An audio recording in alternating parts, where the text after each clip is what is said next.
Alright guys, what's going on? Welcome in. So in this one, I really wanted to ask the question, is Evan Neal a real possibility with the 4th overall pick? Coming in at 6'7", 360 pounds, Evan Neal right now is considered the best offensive lineman in the draft. I mean, he just brings so much to an offensive line, so much to an offense. I mean, you look at what he did at Alabama from a playing experience standpoint. I mean, man, over 30 games, 13 games as a freshman in 2019. Quick little side note, to start on the Tide's offensive line as a freshman, you need to have Saban's trust. He's not going to put somebody out there that's simply not ready. He's not going to do that, okay? The team is way too talented. As a sophomore the following season in 2020, he played in 12 games. The year after that, which is this past season, another 12 games. So that's 37 total games for Evan Neal at Alabama, playing in the SEC with a ton of dominant tape. You look at what he does as a run blocker, he's absolutely fantastic, just mauls people. We already talked about his size being 6'7", but to be able to move like that, his quickness is great. I mean, man, Evan Neal just brings so much to a team, so much.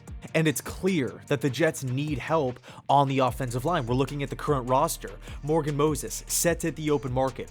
Dan Feeney, free agent. Tardif, free agent. Connor McDermott, free agent. Greg Van Roten probably will be cut. Mekhi Becton missed the entire season, outside of the, those couple quarters that he played in week 1 against the Panthers. But even before that game, he had injury problems, okay, with the plantar fasciitis, with the concussion, all, leading up to the start of this season.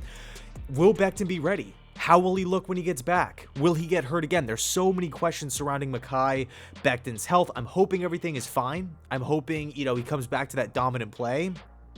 But it's not a guarantee, and I think that's obvious at this point. So we need help on this offensive line. I believe if Neal were to be the draft pick here, he would come in and be our day 1 starting right tackle, immediately contributing in the running game. I think he would be an upgrade over what we currently have with Morgan Moses. Now, I like Moses a lot. If the Jets re-sign him, I'm going to be pumped up. But I think Evan Neal provides you with that, not only just the upside, but that day 1 upgrade, okay? And that's what's really enticing. But here's the question. Will he be there? Will he be available for the Jets with the 4th overall pick? We're taking a look at the 3 teams in front of us. I think Jacksonville makes a lot of sense, but I will say that it's really, number 1, it's really hard to pass on a pass rusher with that 1st overall pick. And number 2, we don't even know who the head coach is. We don't know what schemes that are going to be implemented both offensively and defensively. But I think if we're just looking at names on paper, Evan Neal to the Jaguars, it makes sense because when Trevor Lawrence had protection last year, he was so much better. And I mean, of course, you can make that argument with every quarterback, but Trevor Lawrence needs to be protected. He is the prize jewel of the Jaguars organization. He cannot have a similar path or a similar career path as like an Andrew Luck, a David Carr, where he's constantly getting smacked around. He's constantly picking himself up off the turf. Protecting Trevor Lawrence needs to be a must, okay? And also, they have Travis Etienne coming back from an injury, so, you can make an argument Evan Neal will also help Etienne's development. But again, Kayvon Thibodeau thinking about Thibodeau and Josh Allen rushing the passer is insane. Thinking about Josh Allen and Aiden Hutchinson rushing the passer is insane. So it's a big argument that Jacksonville has to have. Good news for them, either direction that they go in, pass rusher or offensive lineman, they're both pathways are going to upgrade that team in a big way. Detroit at spot number 2. I don't think they're taking Evan Neal. I mean, you look at what Penei Sewell has done for them at right tackle. He is an animal. He is a beast. I love Penei Sewell. Of course, Taylor Decker on the left side. And then if you want to take Evan Neal or you're taking Evan Neal and you're projecting him to your team as a guard, I don't think you take a guard at spot number 2.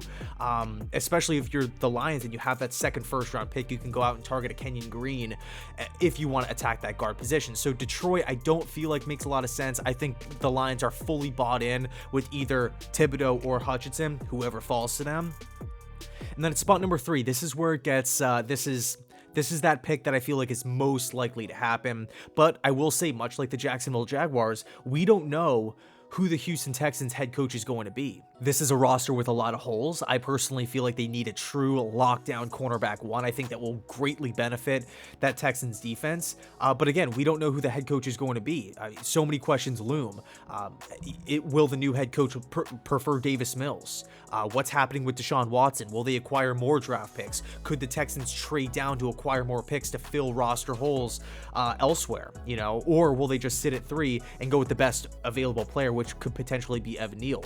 I think that is the big question. We're going to have these answers in due time, especially after, we know who the coaches are going to be. We know what schemes are going to be implemented. We still have the combine. We still have pro days, all that good stuff. So even though 2 out of the 3 teams in front of us are likely destinations for Neal, I still feel like there's a pathway for Evan to fall to the Jets at spot number 4. Now, I guess this is a bigger question. Would you prefer Evan Neal, right? Like, let's just say he's there. Do you prefer Neal over other guys on the board? Derek Stingley, Kyle Hamilton, George Karlaftis, Charles Cross, other guys in that, that 3 to 10 range that are kind of going to be sitting there?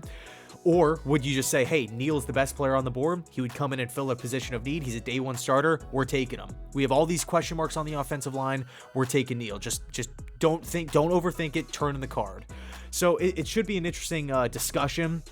Can't wait to see your thoughts down below in the comment section where you stand on this. Would you take Evan Neal in the first place? How does he stack up to the other draft prospects? And also how you think he projects into this Mike LaFleur offensive line zone blocking attack here. So anyway, thanks so much for watching. I really, really appreciate it. And as always, go Jets.